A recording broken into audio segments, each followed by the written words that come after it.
வணக்கம் மக்களே, welcome to Abhi channel. ஆடி மாத ஸ்பெஷல். இன்று ஸ்ரீ காஞ்சி காமாட்சி அம்மனின் புராண கதையை கேட்போம். அன்னை பார்வதி தேவி ஒரு முறை சிவபெருமானுடன் விளையாட்டாக அவருடைய கண்களை பொத்தினார். இதனால் அகில உலகமும் இருளில் மூழ்கியது. இந்த தவறுக்காக சிவபெருமான் அன்னையை பூலோகத்திற்கு சென்று தவம் புரியும்படி பணிந்தார். பூலோகத்திற்கு வந்த அன்னை பார்வதி தேவி காஞ்சிபுரத்தை அடைந்தார். அங்கு கம்பா நதிக்கரையில் மணலால் ஒரு சிவலிங்கத்தை உருவாக்கினார். பின் ஒற்றை காலில் நின்று கடும் தவம் புரிந்தாள் பார்வதி தேவி. அன்னை பார்வதி தேவியின் தவத்தை சோதிக்க சிவபெருமான் கங்கை வெள்ளத்தை பெருக்கெடுத்து ஓட செய்தார். அன்னை பார்வதி தேவி கங்கையை தடுத்து சிவலிங்கத்தை காப்பாற்றினார்.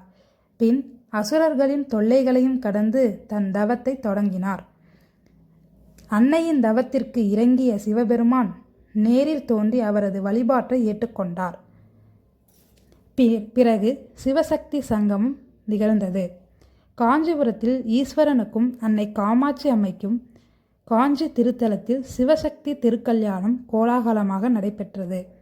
அன்னை தன் இரு கண்களாலும் பக்தர்களை கடாட்சித்து அவர்களின் குறைகளை போக்குவதால் காமாட்சி என்ற பெயர் பெற்றாள்.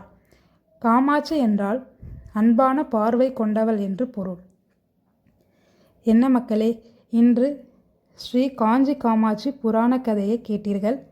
இனி வேறொரு புராண கதையை உங்களை சந்திக்கிறேன். நன்றி, வணக்கம்.